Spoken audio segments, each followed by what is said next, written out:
Hi everyone, and thank you for joining us today. My name is Tina and I'm the Capability Building Coordinator for Connecting Up and TechSoup New Zealand. Connecting Up is a part of the Info Exchange Group. Info Exchange is a not-for-profit social enterprise that has delivered technology for social justice for over 25 years. With over 100 staff across Australia and New Zealand, we tackle the biggest social challenges through the smart and creative use of technology. I'd like to welcome you all to the webinar, COVID-19, Business Continuity and Technology Preparedness for Long-Term Remote Working, which will be presented by Conan Daly from the IT team. We'll start with a little bit of housekeeping. All lines are muted, so if you have any technical issues, please type it into the questions box on your webinar panel, and I'll be able to assist you through there. If you have any questions during this session, please also type it into the questions box and Conan will answer them in the Q&A section at the end of the webinar. Please note that your comments and questions will not appear to the entire group. If you are on a Wi-Fi connection and have multiple programs open, this can sometimes affect the quality of the audio and video of the webinar. If possible, please close all other programs to help you have the best experience. Please note that the webinar is being recorded and a link to the recording and the slides will be sent to you shortly after the webinar ends. Please keep an eye out on your inbox for these details. Before we start, I'd also like to remind you that there will be a short survey at the end of the webinar. We'd appreciate it if you took a few minutes to provide us with some feedback. That's all from me for now. I'll hand it over to Conan to get things started. Thanks, Conan. Thank you very much, Tina. Yes, thank you everyone for joining. Obviously, it's slightly, when we first decided to do this, it might have been 2 weeks ago, Tina. You might be able to comment on that. I think it was around about 2 weeks ago.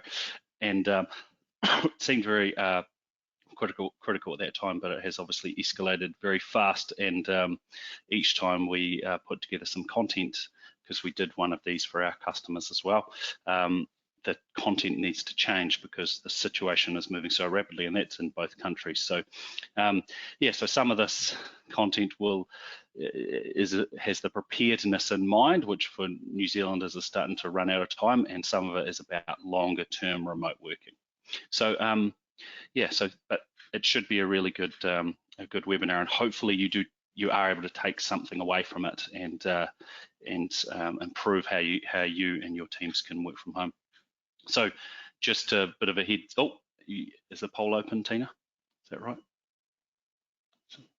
Yep, I've launched the first poll. Cool, thank you. Yeah, please, we thought we'd get a bit of an idea of the audience for the first poll. So please jump in and chuck your entries into that. It's all anonymous, so.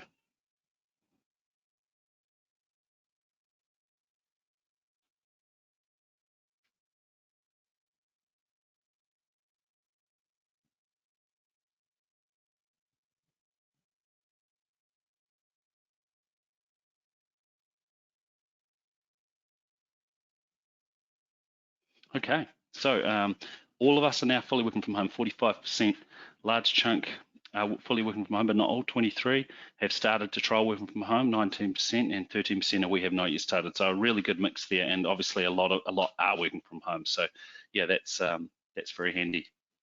Okay, so just a bit of extra housekeeping. So I'm currently working from home, and that does have its share of challenges. I don't have as much control over my environment. You might hear noises. My 2-year-old is here and not asleep, so that might be something that we have to contend with, but this is part of the new world.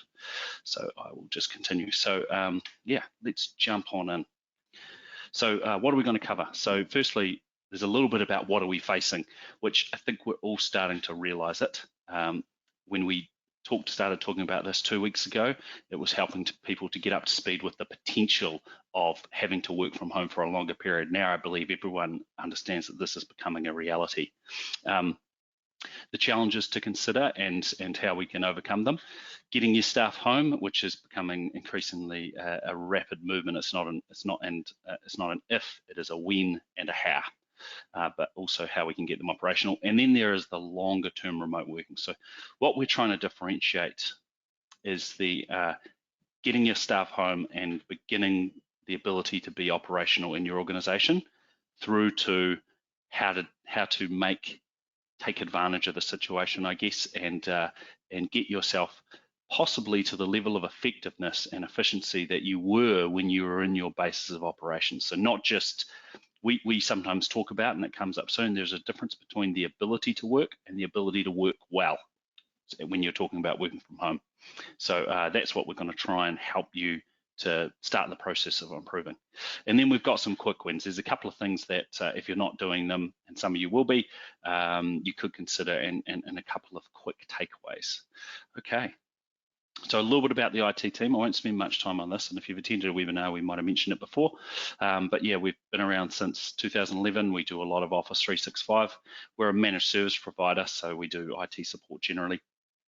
We have a large not-for-profit base, and we have offices in Auckland, Christchurch, and Eden. We're obviously a New Zealand-based company, but we work with organisations in both countries, to be fair. All right, continuing on. Excuse me. Okay, so what are we dealing with? So this is moving, and I've had to change this size several times, and the big circle's a little bit ugly, but yeah, it's difficult to lock it down. So at the moment in New Zealand, it is stage 3, and as of this evening, midnight-ish, it is moving to stage 4. So at the moment, you know, just for some people, I know there are a lot of Australians on this webinar. A lot of organisations were recommended to close, and there were some that were required to close, like restaurants and cafes, etc. And I believe that's the same for Australia. And but businesses didn't have a hard and fast, you must close. And effectively, they moved from stage 2, which we personally decided to start working from home from then, and gave stage 3 48 hours to, or slightly over 48 hours for people to start to transition. But then as of tomorrow, all but essential services have to work from home or not at all.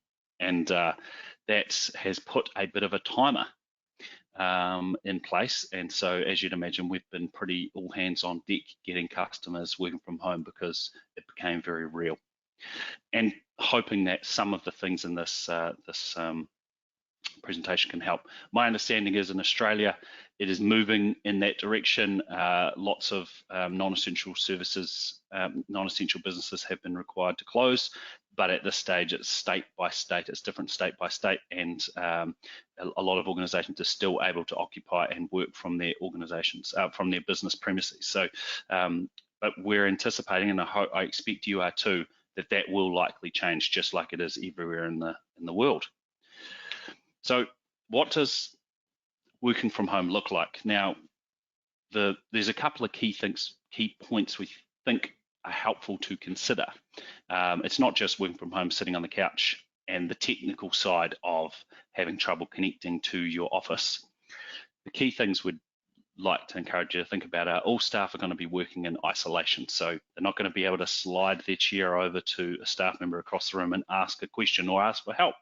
Newer staff members, possibly in training, are going to be more isolated and disconnected. So you have to recognise that is a part of what's going to continue. You need to consider, and when I wrote this 2 weeks ago, it seemed some people were a little bit, would have a question mark when they saw that, and this is something we've been talking about for some time, but not trying to say that we knew about it a long time coming. We just said we need to get the idea that this may happen. Now it's a reality. Consider how you may be working from home for more than 6 weeks, 6 weeks plus. At the moment in New Zealand, it's a minimum of 4, but we think at the time we thought 6 weeks seems like a long time. It's very possible it's a lot longer than that. So consider that it is long term, and importantly, that is different to your traditional, I'm going to work from home tomorrow because I'm unwell, or I have to wait for the plumber to come, and you just have to do enough to get working. Everything you do needs to be able to be done in your home. And there's a lot of tools and systems that could be a problem. Things like paper. If you have paper records, you won't be able to access them unless you can take them home. And printers, scanning, these are things that you won't be able to do, let alone everything else. So consider how, that you may be working from home for a very long time. So that has to be, you have to try and get that situation, the environment and the tools that you have need to be basically as best as they can. And you've got to try and not think of it as a temporary arrangement, because 6 weeks longer is a long time. continuing on about the kind of the things that we do, we sometimes don't realize. Obviously, there's no meetings. And when I say meetings, I mean in-person meetings popping into the meeting room. That's out the window. No quick chats, bumping into each other and talking about what's going on in various work tasks. No tapping on the shoulder and asking for help and asking a quick question. These things are going to be, well, they have to be done differently. And the big thing is they often don't happen. And I think we shouldn't be wanting to eliminate those. Well, we should be trying to avoid those being eliminated, because those are valuable parts of doing business and working in an organization. Now, the key thing, and another few things to consider are, you're not going to have the ability with your peers, your staff, your team, you're not going to have the ability to, depending on the tools you have, of course, to see if they're available, if they're working, if they're busy, if they're on the phone, if they've ducked away to the bathroom, if they're having lunch, unless you obviously have processes for that. But it's very easy for us to rely on visibility in person to tell us when we should and can go and ask someone for help, or ask someone what they're doing, or interrupt them. So, you know, that is a genuine challenge that sometimes we can miss people's presence. And the inability, a big important one, to see how your team are. Are they, as I said before, are they stressed? Are they exhausted? Are they, you know, massively busy? Are they not doing well? Sick? All those things. You lose, particularly if you're not doing some form of video calling, like you know, we're going to suggest. You can lose the ability to actually see them, and you can become far more disconnected. There's a lot more to it than this, but this is just to give you, I guess, start to think about the, you know, the non-technical things about being separated and work from home. So one thing we had suggested, we were suggesting people, and obviously everyone is working on this, is the first working from home first run. Now, I'm aware that in New Zealand and Australia, some organisations, not-for-profits, are being deemed essential services, and so this, you might not have to have all of your staff working from home, but because a lot of you are, we are going to base this presentation on the assumption that you aren't going to have access to your office, even though some of you may. But let's assume that you are going to get more and more staff working from home, and we don't know that the situation might change in the future. But when we're talking about a first run, which many of you, I hope, will be getting ready to do if you haven't already, or you're on it, these are some things to consider. So the first few days might be tough, but this is the time to discover issues. This is the time to say, okay, we're not going to be working full steam ahead, and therefore, and one concern we've had from customers is trying to find, or clients is trying to find the right time to do the trial, to start it. But I think those days have gone. You have to do this. We've suggested that possibly the wrong time is the best time to do it. What I mean by that is, over-preparedness will effectively ruin what this is going to be, which is trying to realize, if people move meetings, cancel meetings, move appointments, that's going to defeat the purpose of trying to work in a genuine standard working day. So you want to have meetings and decide, okay, well, I'm not going to be able to, either I'm going to have to do this meeting another way, or I'm going to have to, well, we won't be able to meet. And if you can't meet, then you're going to try and consider, how am I going to change that? So I think it is a time to discover the challenges that you have. And I'd suggest, obviously, New Zealanders, the ship has sailed, but it might be that your first few days you can still take, as in you're not going to be able to go home and then come back, but you might be able to still consider it as a trial period for, a preliminary period for getting your systems up. For learning what you can do to make it better.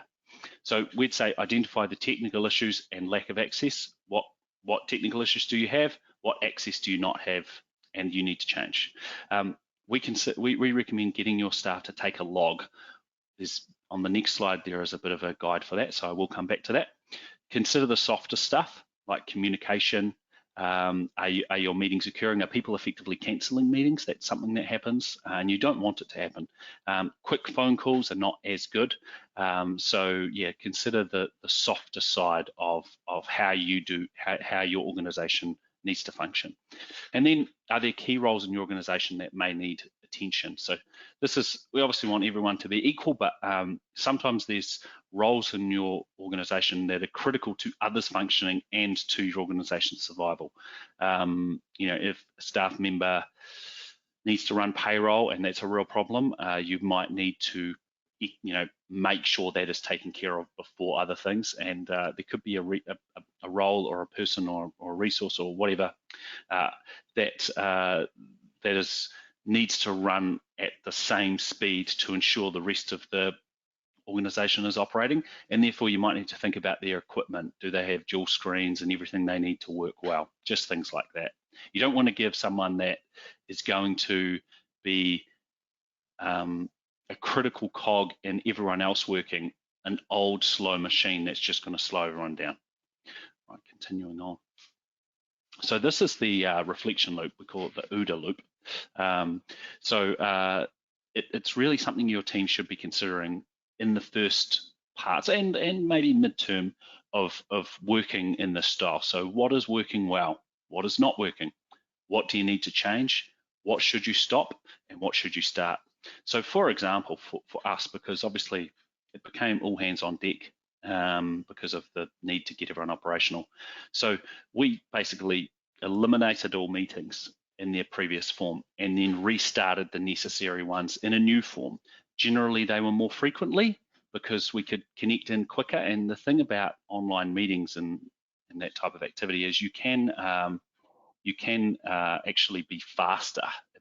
Things become faster, interestingly, shorter as in the length of the meeting we've found. But then also, what should you start, obviously?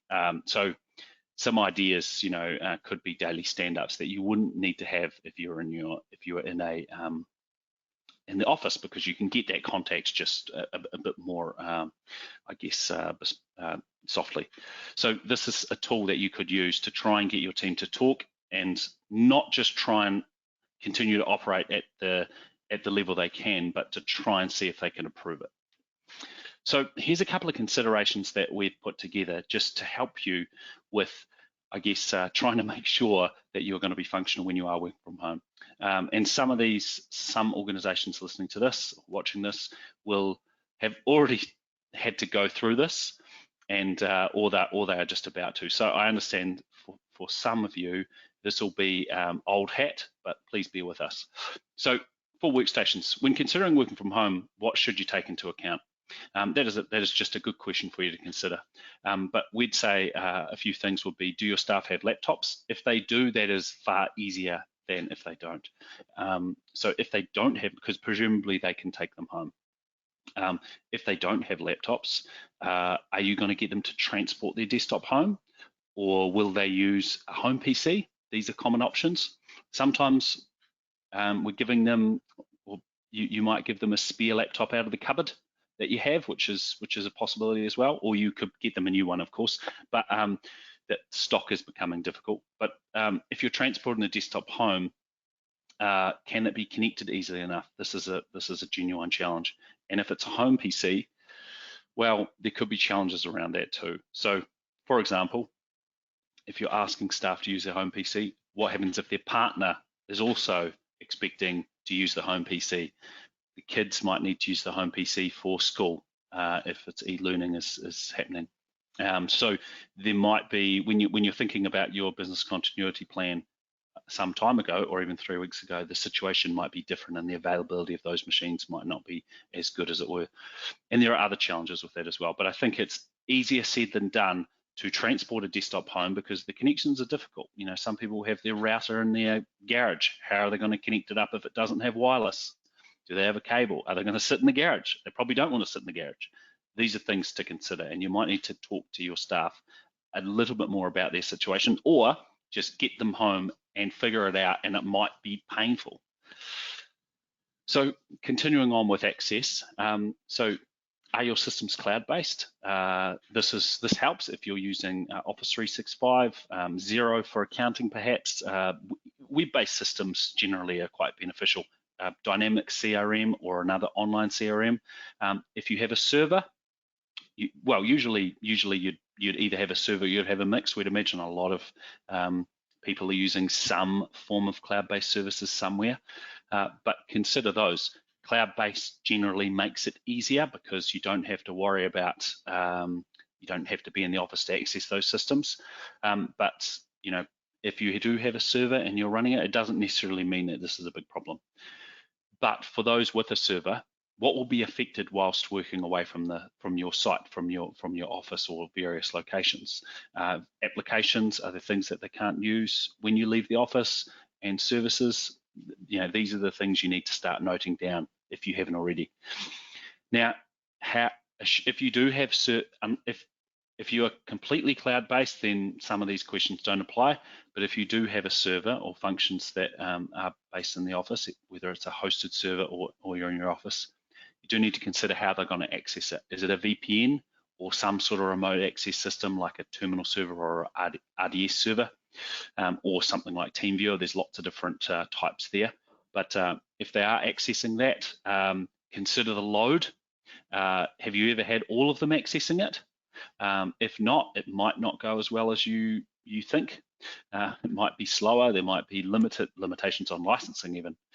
But also, if the staff haven't used it before or haven't used it for a long time, do they need assistance to get it configured? Do they need shortcuts to add to their to email to them so they can do it? Is it as easy as that, or is it a little bit more complicated? It might be that you need to work on getting a cheat sheet, so to speak, on how people can get started, because they might need to change between devices. They might have multiple devices at home, and then they're getting a loan one from the partner or something, and then the partner then needs that. These are various things that need to be considered. Okay, continuing on. Communications. So I'm just going to assume email will be fine. If you do have an Exchange server and it's not accessible outside the office, then that's a big problem, and you need to get that sorted quickly. But I'm going to assume that most people will be able to access email out of the office, and getting instructions to people that are setting it up from scratch is something that needs to be done, but isn't the hardest thing comparative to other things. So just talking a little bit about phone systems. If you have a phone system, if you have an analog phone system, that's going to be difficult. If you have a PABX, traditional PABX in the office, you're going to have to likely forward the calls to a cell phone, which is not great, and I'll come back to that soon. But if you have a digital system, it might be that you have the ability to transport your phones home, your handsets, which is still a problem, because how can you connect that up if they are handsets that need a cable? It is easier said than done in a home environment. Most homes and home users use Wi-Fi only. They've got a router, it's somewhere in the office, in the garage, in the cupboard, whatever, but they don't generally connect devices into it. So sending a staff home with a phone can actually sometimes be a really complicated situation. And if they can't then go out and get a big long cable, which is probably not great, it could cause some issues. So consider, if you're going to need staff to pick up their phones and take them home, it might be harder than everyone expects. But really the thing is, consider how you're going to use your phone system. And I'll come back to the longer term with the phone systems, because if you've got an office of 30 staff, redirecting your phone system to a cell phone is going to be painful for that cell phone and that user. And also in New Zealand, I'm not sure about Australia, but the telcos are really struggling with the phones. So me personally, I've had a lot of trouble. You have to use WhatsApp, and we use Teams internally, but 1 out of 2 attempts to call someone has failed after this has gone into lockdown mode, because people are just using their phones a huge amount. So you need to consider that you might not want to redirect to a cell phone. And yeah, obviously if you redirect to a cell phone, that person's going to have trouble directing calls to other people. It's just not a great situation. There might be things you can do quickly to get a better phone system, but I'd consider you look at that. And then internal communications, this is very important, but we're going to come back to it. For those that are a bit struggling with it, I just think you need to start to come up with a plan with your phone system. Talk to your phone provider, your IT person, or talk internally about it. Continuing on. So user assistance, I did mention this before. Will your users know how to get things up? Sometimes we can send them home because we just have so much to deal with and assume that they can get it going. But VPNs, RDP, if they're setting it up for the first time, it can be difficult. Then personal BYOD users, you've got to consider that there might be incompatibilities. They might have a version of Office on their machine and you're encouraging them to get rid of that Office. It can get more complicated than we sometimes think it is. So sometimes just making sure you know that everyone has the ticks of they can access documents, they can access email, they can access whatever else, the applications, and just going through a checklist to make sure all your team are covered can be a good idea. We're populating our frequently asked questions page for remote working. It's mostly for our customers, but for non-customers, please, there are probably some things in there. There will be some things in there, and this could be something that could help you. Now, we're transitioning to the longer term here, and trying to not take advantage of the situation, because that's a bit crazy, but attempting to make the most of it. So what we said, and I mentioned earlier, is there is a difference between the ability to work and the ability to work well. And I'm thinking about working from home here or remote working. I think most organizations are in getting the ability to work, having a staff member that isn't waiting or sitting on their hands or not able to work. We want to get everyone so the ability to do most of their job, even if it's in a slower or less functional form. But that needs to change very quickly if our entire, society is going to continue to function the way we need it to. So you want your staff operating near to the level that they are in the office, and they won't be, not a chance. It's just working from home, it's harder. There's a lot of reasons why.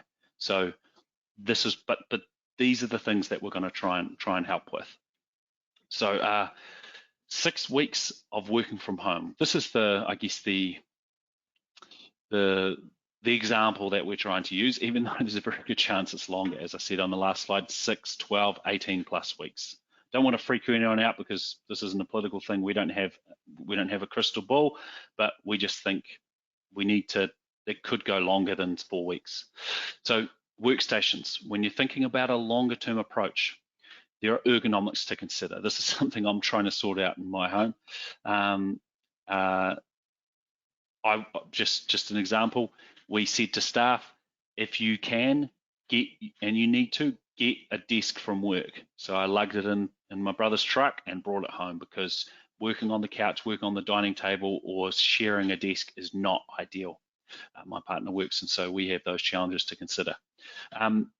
So the ergonomics, and a chair, and I grabbed a chair from the office. Best decision I've made. I'm very glad of it, because it's not ideal working on the dining chair. So consider your ergonomics. After 6 weeks, your staff could be in pain if they're just working on a very small screen and they don't have their larger screen and their chair and their setup. It is actually an important thing. It might be fine for the next week, but then after that, it is going to start to not only cause issues with them, but it's actually going to start to slow them down. And that's not the biggest issue, but it is a factor.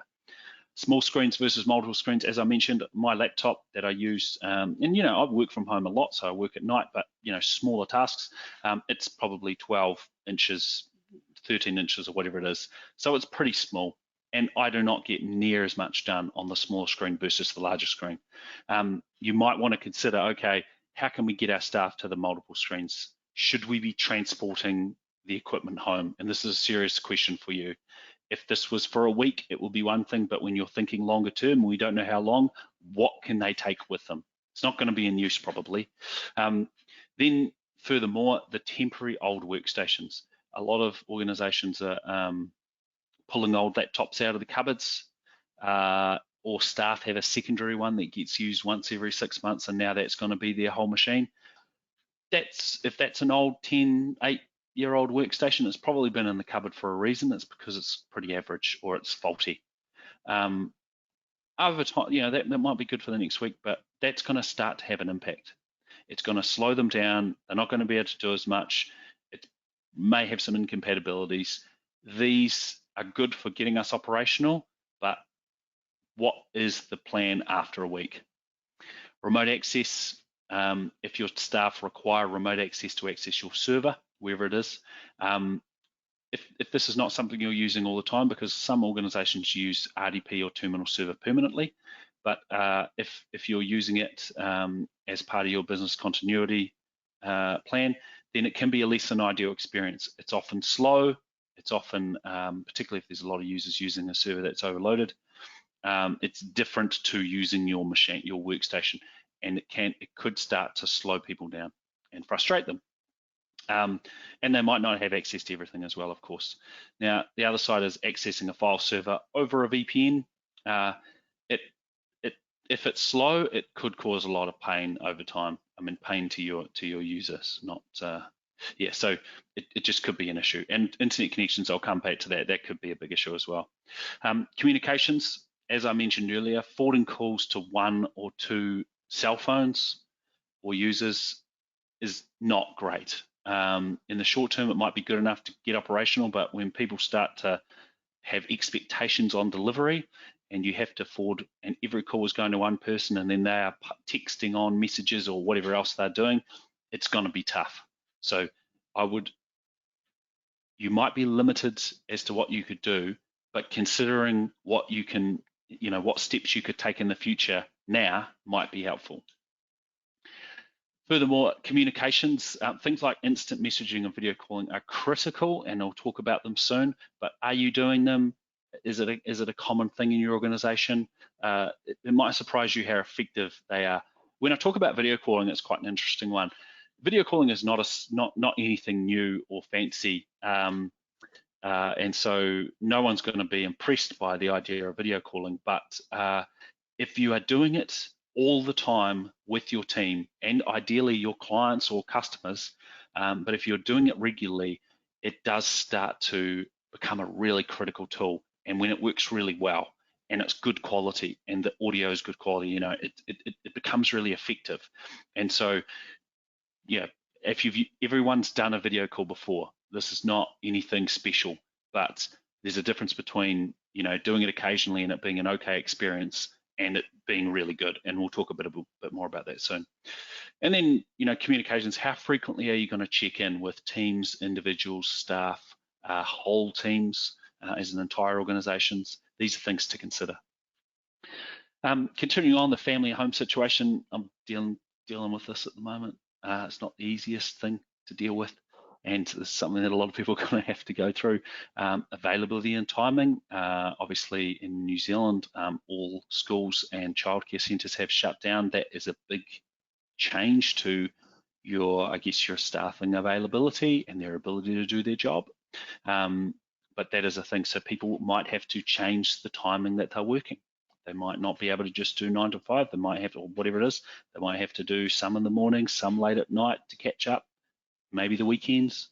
It's not pleasant, but this is a reality we're having to deal with.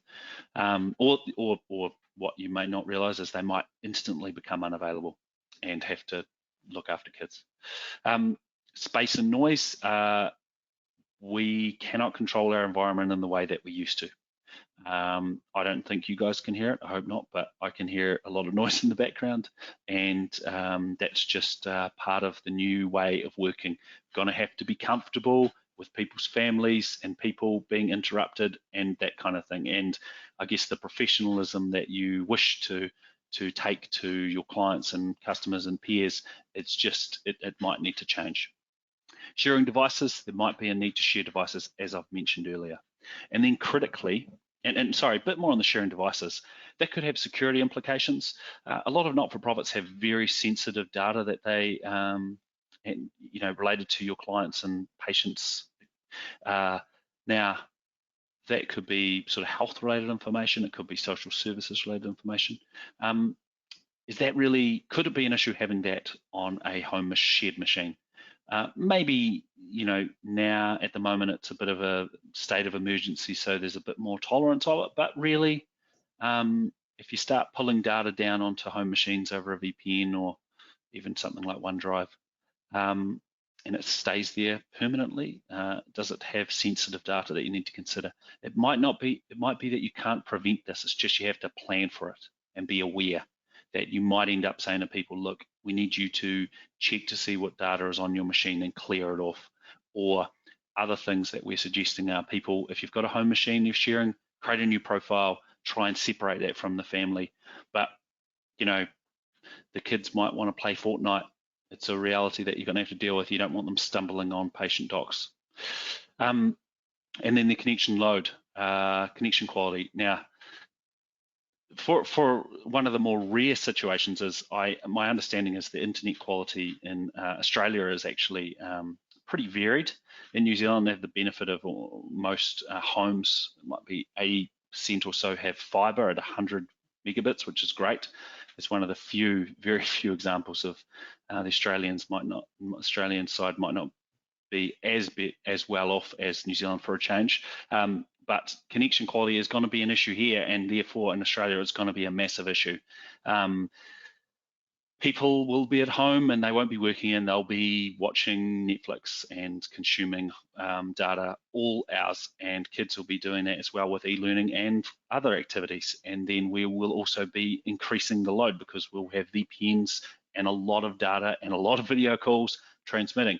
It may actually grind our infrastructure, and as in the internet infrastructure, to a halt, and hopefully it doesn't. It's been pretty good in New Zealand, but I have noticed some dips and drops, and I'm a bit of a geek, so I checked the latency and I can see it's not what it is. But this is a challenge that we're just going to have to deal with.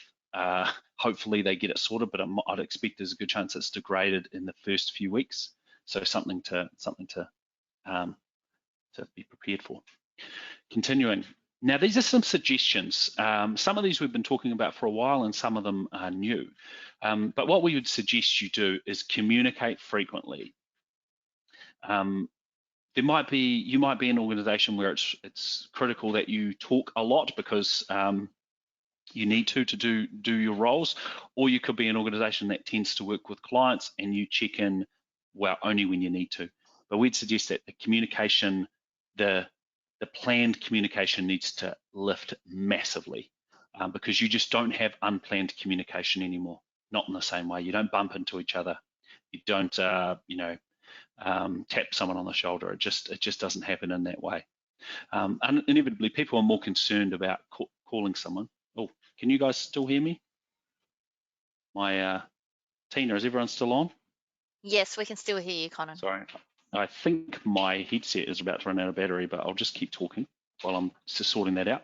Yep, just sorry everyone, just 20-second change. I'm just going to have to change my headset.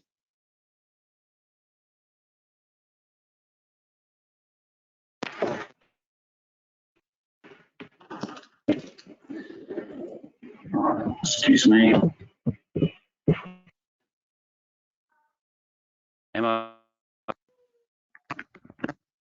Tina, can you hear me? Yes, I can hear you, Conan. Okay, excellent. Sorry about that, everyone. Just continuing on. Yeah, going to have to increase your cadence of communication and meetings. Either set them or some sort of way of doing it. It's going to be up to you guys to determine what that is for your organizations, but I would expect you will need to do it. Now, ideally, all staff should have one of these, something like it. Doing a video call or any kind of engagement, a meeting, because I'm fast forwarding a little bit here, but online meetings are going to be critical. I don't think anyone that is having to have all or most of their staff work from home is going to be able to be in a position where they don't have them. Phone calls are not the same. And I'll talk about that soon. But if you can get your staff to have a headset, is going to improve it. Having two people huddled, I'm sure you've had the situation where you've had a video call with a customer and they have three people huddled around a laptop, and just the quality is poor and it's not very good. Get your staff a headset. That's going to help their environment because they're not going to have as much background noise if you can get one, or encourage them to use it. Sometimes you have to have challenging conversations where you say things like, look, can you try and get a headset? Do you have one? Let's try and source you one, or if you have it, could you use it? Because the situation is just not great when you don't have one. People might prefer not to use one. They might think it's a bit dorky. So, they might think it's weird. They might have to borrow their kids' gaming one. These are things that might have to do, but it is going to improve the ability to communicate. Now, a suggestion we would make is to consider daily stand-ups in Teams over video. And when I say Teams, I mean in your Teams, not in Microsoft Teams, but that is a suggestion. So if you consider daily stand-ups over video, sorry, 1 second.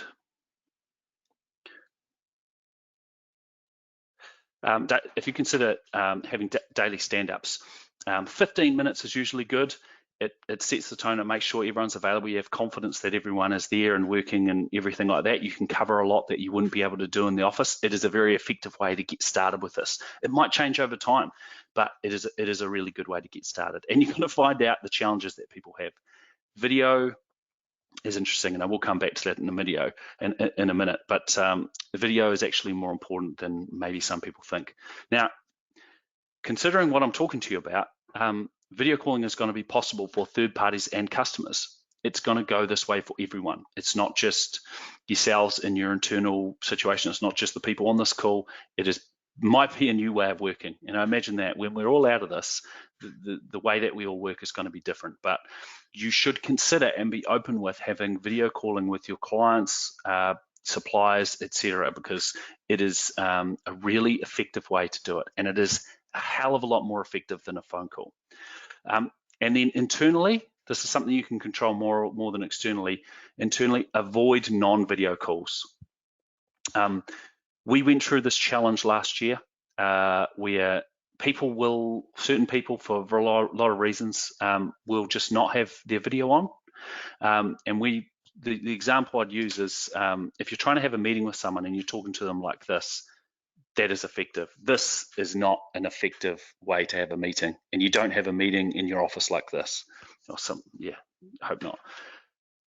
You have to be able to see them. You have to be able to see the body language. When you cover your webcam like this, people don't know if I'm here. They don't know if I'm paying attention. They don't know if I've been distracted. They don't know if I've got technical difficulties. That alone, not even considering the body language and that side of it, is huge. The quality might be an issue with connections, but I would imagine that it's not going to be. I think they will scale it up. So I would encourage you to require staff to enable video. You're going to have to say things like, it's okay to have not done your hair. It's okay it doesn't matter what you're wearing. It doesn't matter what's going on in the background. The important thing is being able to see people just like you're in the office. So this can be a challenging one, but trust me, it will pay off. If you've had to have a phone call with 5 people, it's never good. No one has ever in the history of conference calling had a highly effective 30-minute meeting over a phone. It's usually people have a cell phone on a desk, they're on speaker, they're all waiting, they don't know if someone's going to speak, so they hold back. That is another thing. The body language of seeing if people are ready to speak or they're about to interrupt you is a thing. So I'm talking about it a lot, but it is important. We would highly recommend you get all your meetings, particularly if they're more than one person, on video and deal with the challenges and I guess personal preferences early. So quick wins. Can we put up the Teams poll, Tina? Are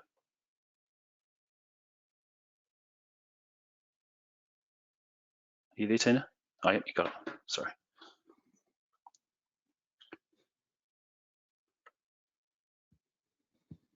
Sorry for the interruption before. I had to text my wife and tell her to turn on the aircon because it's gotten really hot.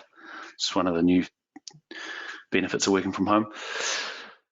So yeah, which systems do you use for internal communication? So you could use multiple of these, but just pick the one that's most primary. Teams, Zoom, Slack, just email. Other, you might have something else. Please be honest, it's all anonymous.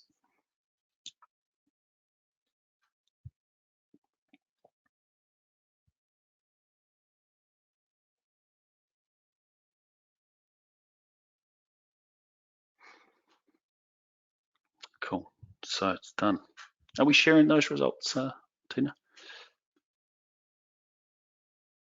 Yep, okay, I've just shared the results. Oh, cool. So as you can see, quite a chunk have Teams. Zoom is pretty big, and you'll see a lot about Zoom online. It's I'd say shares in Zoom are going quite well, to be honest.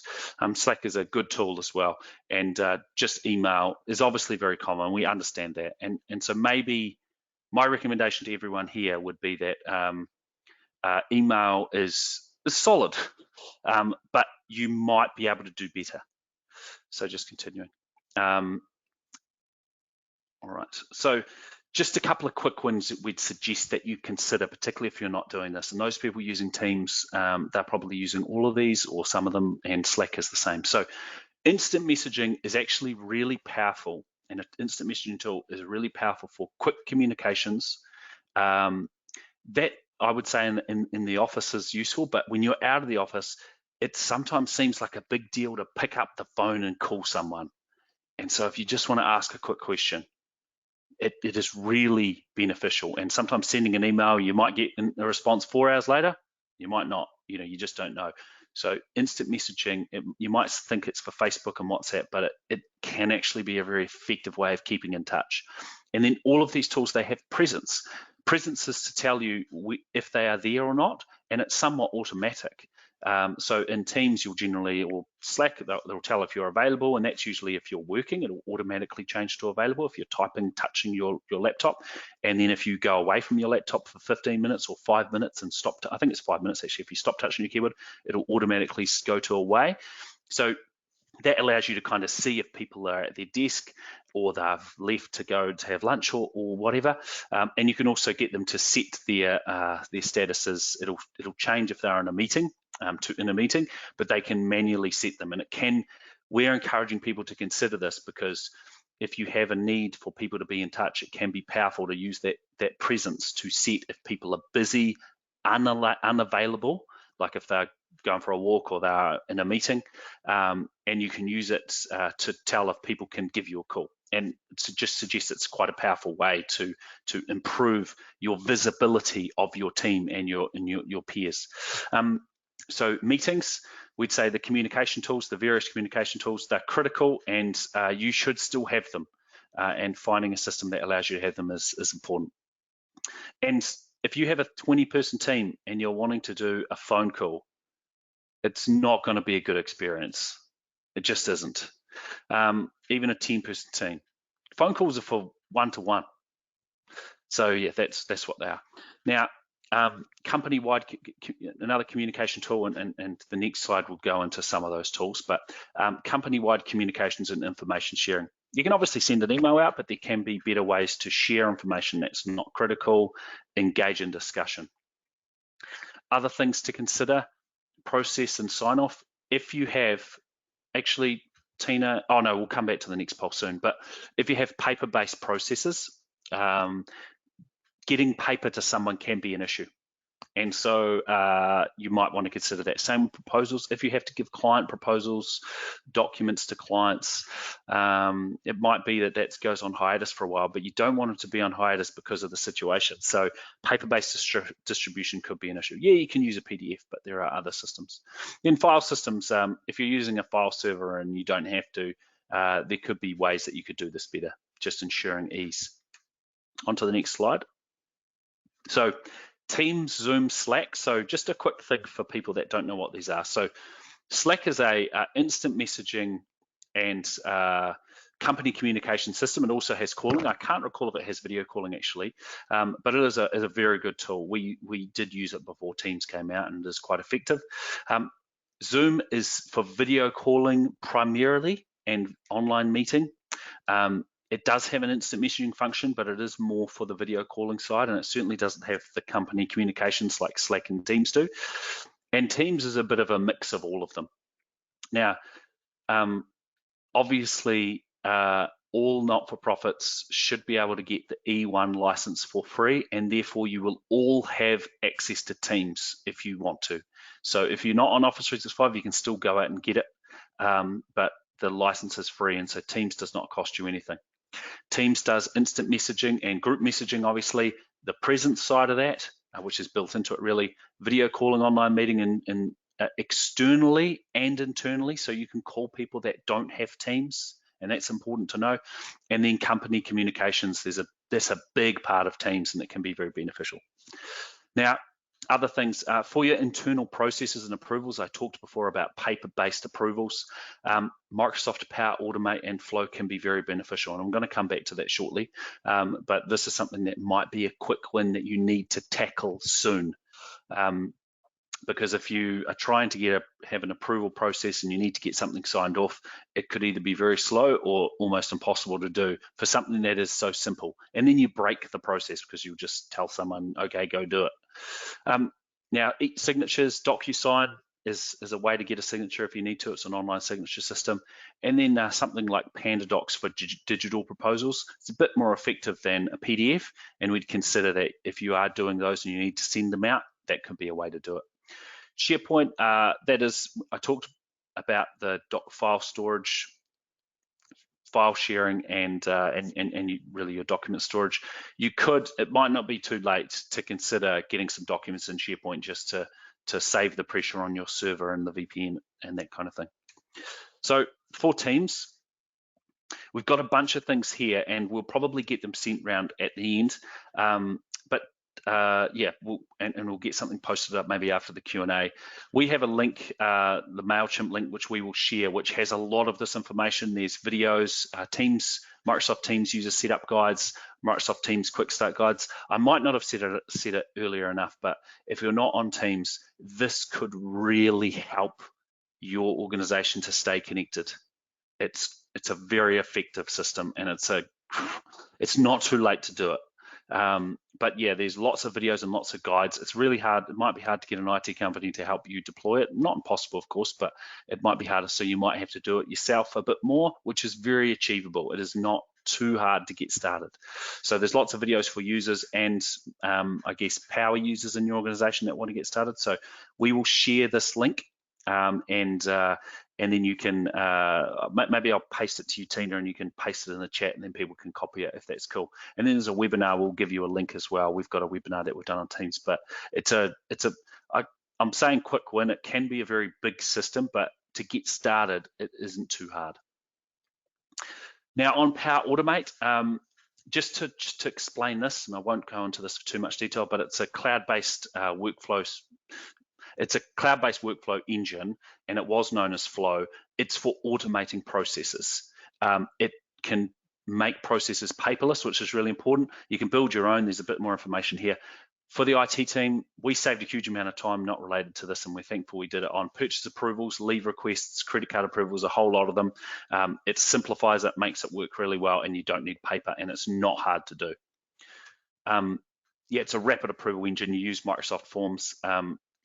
I would really encourage people if they have well, look, there's a poll. Tina, do you want to put up the last poll? Sorry. Yep, launching it now. Excuse me.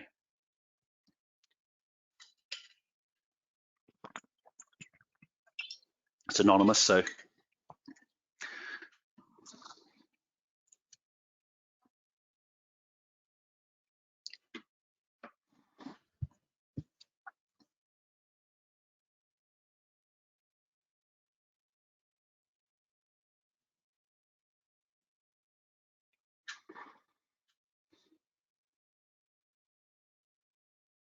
Okay. Okay, yes, a lot. Okay, look, then I don't feel like this is, so most have yes, the paper-based process will be affected. This could help. It is, you set up a form very similar to how you would have a paper-based form. You set it up in Microsoft Forms, which you will have access to if you have an E1 license. This is all free, no cost at all. Then you determine how the flow or the automate engine goes, who it goes to. Examples can be, for example, a purchase order. We have it for internal. People select internal, it goes one way. People select external, it goes another way. It shoots off the approval to the person that needs to approve it. They approve it, it shoots off to the accounts team. These are systems that can, and then the approver gets a message. So it's a really cool system, and I'd suggest you consider it if you need to. And it might seem like it's too late, but it's certainly not. Right, now, last key point would be to make time to be human. Forgetting about the technology side of things, you need to acknowledge the stress that people are under. Make time for real life. It has to be, sad, fun. This is part of our new world, unfortunately or fortunately. You've got to figure out how to make up for missing hallway talk. A lot of my staff, I would only talk to them. It sounds really bad, but considering the size of our team, I talk to them in passing, friendly chats and everything. I don't seek to pull them into a meeting room and have a conversation all the time, as opposed to obviously group conversations. So how can you make up for that? Be mindful and inclusive. Families are going to be visible. Try and get your staff comfortable with the fact they don't need to hide their lives away. It's difficult, but it is just a reality. I'm saying that, but I'm telling my wife to hide away. Social meetings, e-drinks. This was an idea we came up with. Having 4:30 drinks in virtually, just to try and have a bit of normality. Welfare check-ins. It could be that you need to check in with each of your staff in a non-work or task-based way. So seeing how they are, if they're okay, is there anything that you can do to help them be able to, work, not talking about particular tasks. And the organisation might need to support staff more than they have in the past. And then encouraging healthy habits. This is a big one. It's coming into winter. Not sure how much that means for people in northern Queensland, but down here that means it gets cold. And that usually means certain things. People eat more, exercise less, and this is going to affect that in a big way. So trying to maybe, if you think you're able to, encourage some healthy habits. Where to from here? We have that page we mentioned earlier. Oh, ignore that next point. That was from a previous one. We'll get that link posted up, Tina. I'll give it to you while you're doing the while we're doing the Q&A, and we'll get a link to the Teams webinar sent around. But the key thing is, if you have questions, you can send them to webinar@the-IT-team, and we are able to help. Don't hesitate. I have talked about how busy we are, and it might be a bit of a delay, but we are wanting to help people with their working from home preparedness journey or getting themselves home. And then there's the next phase. So, there is the getting home, and then there is the how can we make the best of the situation. And I think there's going to be a lot of work and ways to help people beyond the getting their laptops and their desktops home. So that's me. Is it question time, Tina? While we're doing question time, I'm going to just grab that link. Thanks, Conan. There are quite a few questions that have come through, so let's start off with the first one. We are already seeing connectivity issues in Australia starting from yesterday. Many factors are contributing to this. This was phones and internet. Do you have any suggestions or protocols in place for this? What do you suggest we do? Okay, so look, it's a difficult one. I would say that many aspects of it might depend on the technologies you have. If you're using a file server and everyone has to VPN or RDP terminal server, and they're always accessing their environment, you might be using TeamViewer to your desktop at the machine. That's going to continually use data. If you're using something like SharePoint, OneDrive, even Dropbox, it's only going to use data once it's set up. Of course, it's only going to use data when you click on that file because it's stored on your machine. So sometimes the systems we use can be more tolerant to low connections, and a lot of Office 365s, and I know it might sound like we're the big bloody rah-rah Office 365, but it is beneficial. But a lot of Office 365 systems are quite tolerant of slower connections. It might seem like it's too late to do things, but I'd imagine that it might not be, particularly if you're willing to get in there and get involved with some of the work. It might be that a lot of your older docs stay in your old system and your new docs are going here, and you're trying to, and just gradually over the next 6 weeks, people will use your old servers less. But I would imagine that if you can move things to things like Office 365, it is going to help. Video calling, as I said, I'd rah-rah about it, but it can be beneficial, and it might be that it's a bit sluggish on the connections. But look, I'd say if you can get your staff to get a better connection before, I guess, Optus and Telstra and whoever else starts stopping new connections or changes, that might be beneficial. It's the best I've got, unfortunately. Thanks, Conan. How do you stay focused when working from home? As an employee, when you have young kids at home, do you have any tips? Oh, God, that's a good one. Well, I'm not successful at it. I've got tips, but I probably have to apply them to myself. I mean, we made the decision partner and I, with the support of the organisation I work for, to take furniture, take equipment, and get it home rather than doing the work from the couch or the dining table.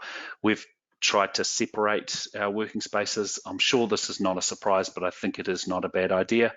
I've got a Sonos speaker I put white noise on so that I can't hear the outside as much. I forgot to turn it on before I started this webinar. That was good.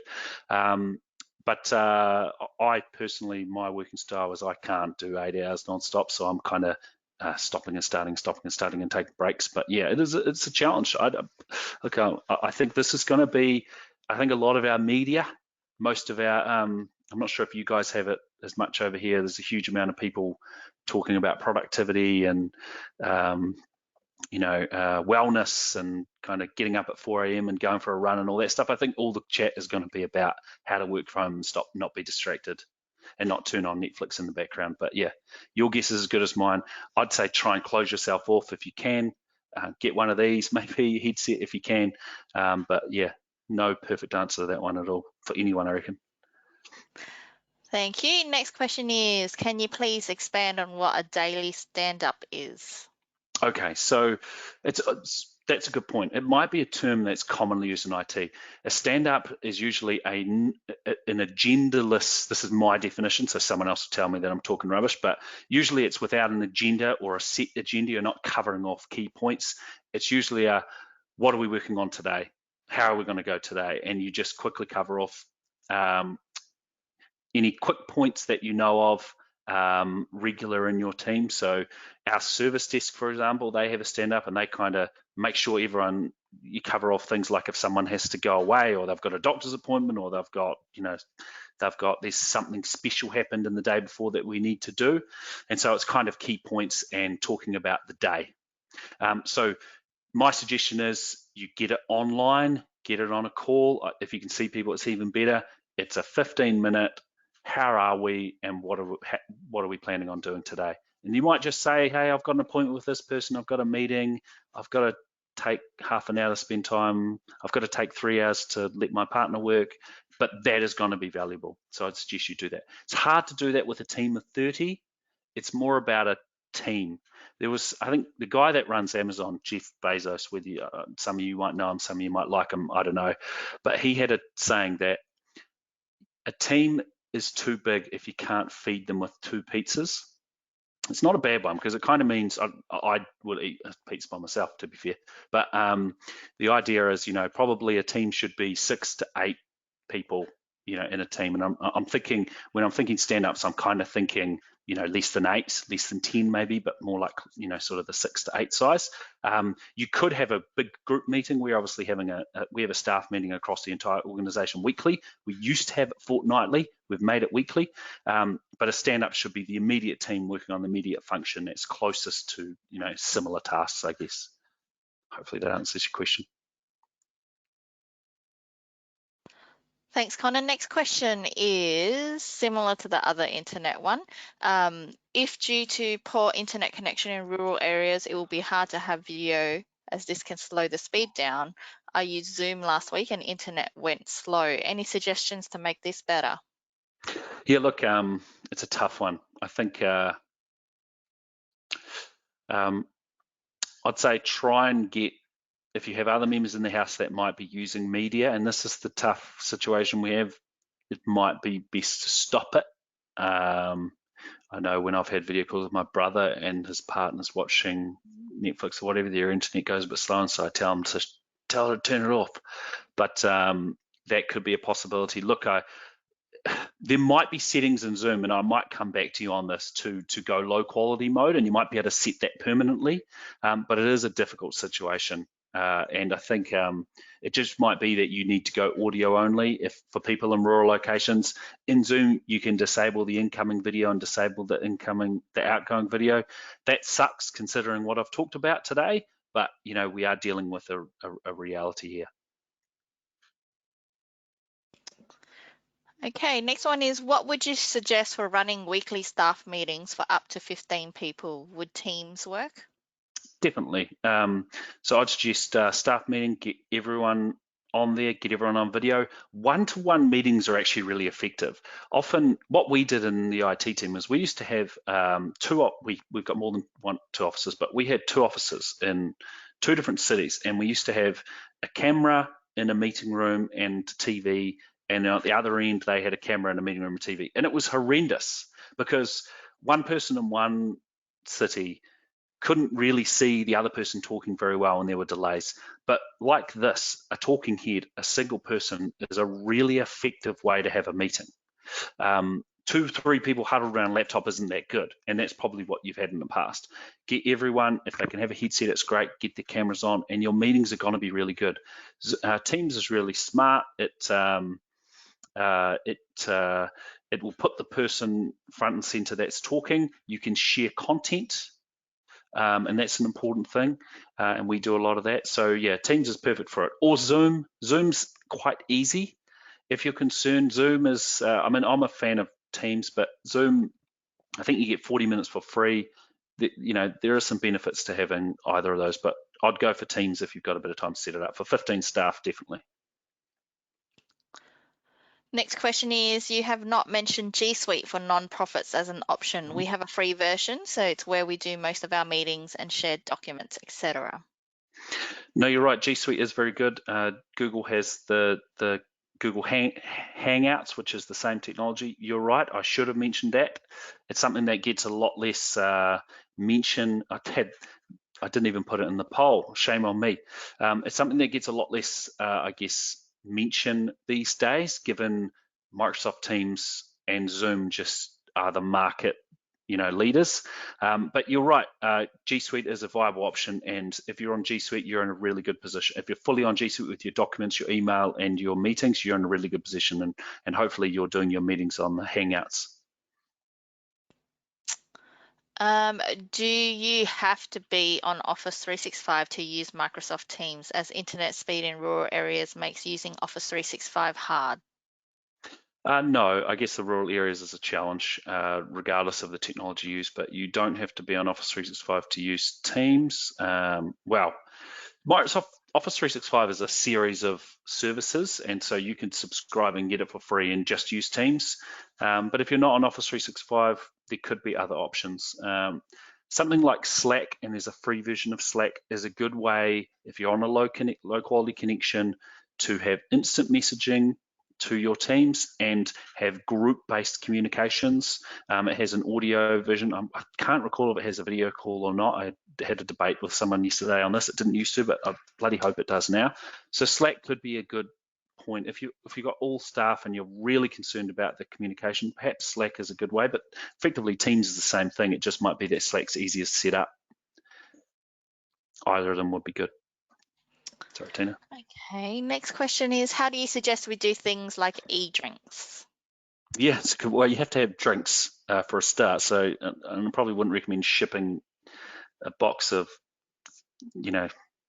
alcohol to every staff member, but we're doing it over Teams, something like Zoom. And the idea is for and this is the challenge. I know that the rural poor internet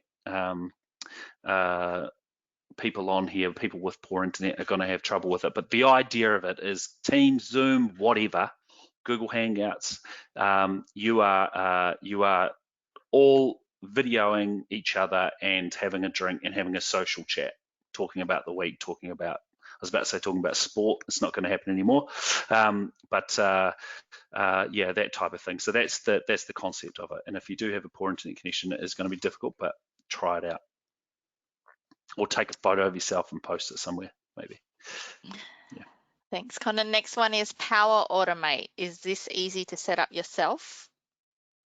Yeah, look, it is. What I will do is I will get one of my colleagues that is a lot better than me to maybe put some information together or find some links that Microsoft have to help people get started. But I would say it's designed to be easy, but you're gonna have to wrap your brain around it a little bit. It's probably easy like Excel was the first time, which was probably pretty hard, but eventually it becomes quite easy. So I'd say that spending a couple of hours on it, you'll get some pretty good results. So what I will do is tonight or later on today, I'll get some links and Tina can circle them around, if that's okay, Tina. Give you Not a tasks. problem at all. Happy Yeah. to share. Yeah, that might help people get started. Yeah. Okay, next question is, can you please explain the E1 license? Okay, so E1 is, this is an Office 365 license. It's Microsoft, sorry, it's obviously, if you know what Office 365 is, I probably don't need to explain it, but E1 is Enterprise One. It comes with, it doesn't come with Office software, as in traditional Office software, which is often sometimes needed. If you already have it, great. Technically, you don't need it to do a lot. You can just use the online versions, but they're not brilliant. So E1 comes with email, SharePoint and OneDrive, which is storing your files and documents. It comes with Teams for all the communication. It comes with Power Automate. It comes with tons of other things. Really, the difference between E1 and other plans and why people go for other plans is because they need to purchase Microsoft Office, the desktop software, or laptop software, what do you call it, the application. And that is E3. And if you need E3 because you need Office, but I'm assuming most people will have Office of some kind, you have to pay a little bit. But E1 is free through TechSoup / Connecting Up. And so, sorry, I should be on the question time. And so Tina might be able to, for people that need that, you might be able to direct them somewhere. Definitely, I can send that link out to everybody as well. Yep. Okay. But it Next kind of one has is, everything. That's the good thing about E1. It pretty much has everything you need in Office 365, everything I've talked about. The only thing is Office software. Sorry, Tina, excuse me. that's all right. Next one is, do you have any tips for continuing to provide services to clients who have both a low level of English and low computer literacy?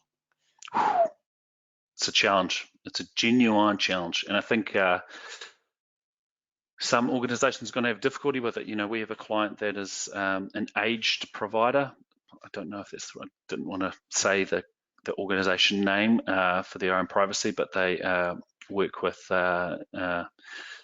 people over 75 that need assistance, and that's a real challenge too. And they have decided to offer sort of video calling over using things like WhatsApp, which are a little bit easier to use than, or Facebook Messenger, a little bit easier to use than trying to get them on something like Teams, or just stick with a phone call. And it might be that you have to go a little bit more off-piste, and you have to adapt to the situation and use something like that. So could be WhatsApp video calling is not a terrible way to actually get a connection. And I think it does, I believe, fundamentally believe in that having a video call is significantly better than having a phone call. And so if you can find a way to do that, and WhatsApp's not terrible, then WhatsApp's easier than Facebook, because Facebook requires you to actually be connected with them in some way, and there's a bit of a privacy thing, whereas WhatsApp, it's not completely easy, but you just need their cell phone number to start the process. So I'd consider using something like that if you can, if that's the idea of what you thought. If you want to go a little bit more controlled, you could try and use something like Teams. As I said earlier, Teams and Zoom, they don't require the person you're connecting to have an account. You effectively create a meeting in Teams or Zoom and send them a link, and they click on the link and it opens up in their browser and they can run it. It sometimes wants to download a little app, but they don't need an account. So you can send a meeting on Teams or Zoom to anyone, and anyone can join, just like the webinar. It's very similar to the way you join this webinar, actually. So that is a possibility. Thanks, Conan. We do have a lot of questions to go through, so I'm just going to go through another two, Sure.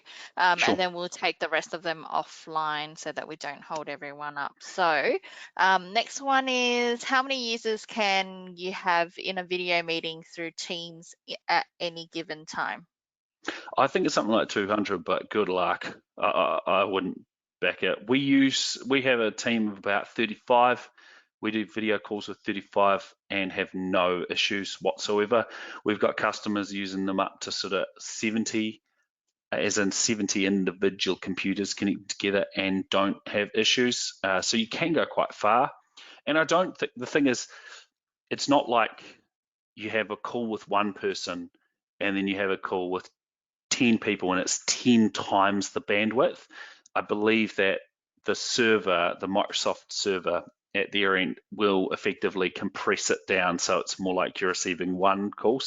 So I don't think having a call with 50 people is 50 times as the amount of bandwidth and connection required as one person. It will be more, but it's not crazy more. So it's not a crazy amount more. So yeah, look, I think if you've got, I'd love to ask that person how many people they've got, but if you've got more than 100 and you're doing individual connections, that might be difficult anyway, because who the hell's going to talk?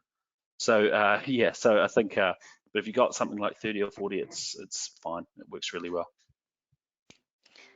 Okay, so last question, but please feel free to keep putting the questions into the questions box, and we will make sure that it is addressed offline. We have just started using Teams, approximately 20 people. Most have embraced it, however, some are not engaging fully. One barrier seems to be concerns around security, i.e. how secure the platform is. Any thoughts on how to address these concerns?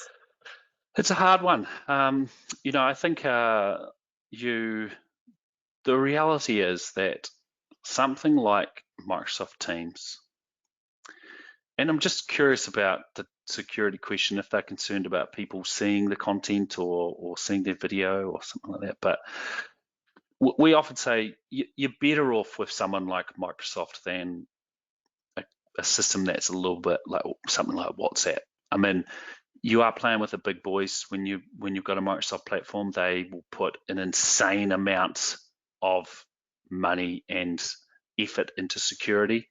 So I would say that the likelihood of a unknown breach, I think a breach for Microsoft, which I don't remember when they've had a breach. I mean, they're pretty secure. But a breach for them would probably be people learning accounts, like the name of the accounts, not they're going to access your video or access your data or what you've said on Teams. I think it's highly secure.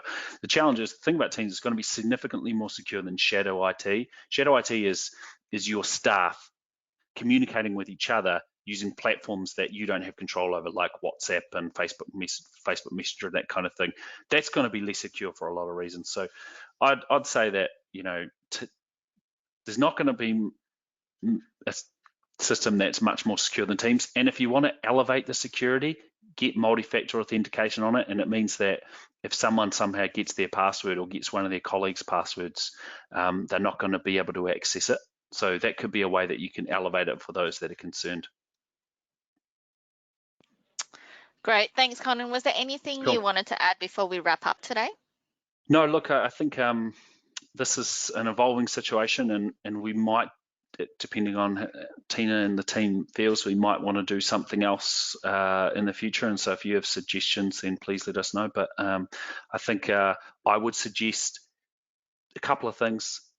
Get moving, those in Australia in particular. You're better to do this. What we were saying to our customers was, when we started 2 weeks ago, we started asking them when they started to say, we're going to start working from home. We started to say, when are you going to start working from home? And they said, oh, we're going to send a team home end of next week. And we said, do it tomorrow. You want to tell your staff member at 4 p.m. or your team, you're working from home tomorrow, because you're going to get a real sense of what it's going to be like when it happens. You're not going to have time to move meetings and change things and work around this trial. So I suggest get moving urgently to give yourself the best chance to learn and adapt. And also, it might seem like changing IT systems, which can be very daunting at the best of times. It is terrible timing to do that. In some ways, it might be the best time to do it. Your team are going to, apart from obviously the person that questioned recently, your team are going to have high buy-in because they're going to be adapting and they're going to want to use it. And the situation is different. So there is it might be a very good time to do it. I'd say your IT provider might be slammed, but they might get quite quiet soon. So, there could, I don't think so, but there could, I would suggest that if you do want to do something, if you do want to migrate, if you want help setting up, it's still a good time to try and do it to make your situations better. So yeah. Great. Thank you so much, Conan, for presenting today. And thank you, everyone, for joining us. I hope you've all learnt a lot from the presentation and that your questions have been answered. If you do have any other questions that come to mind later on or any feedback, please send that through to events@connectingup.org and we will answer those offline. Don't forget the recording will be available on the website very shortly, and we will try our best to get through the Q&A log and send that through to everybody in the next 24 to 48 hours as well. Again, thank you for being with us. Enjoy the rest of your day, and we look forward to seeing you all next time. Thanks, Conan. Thanks, everyone. Thanks a lot.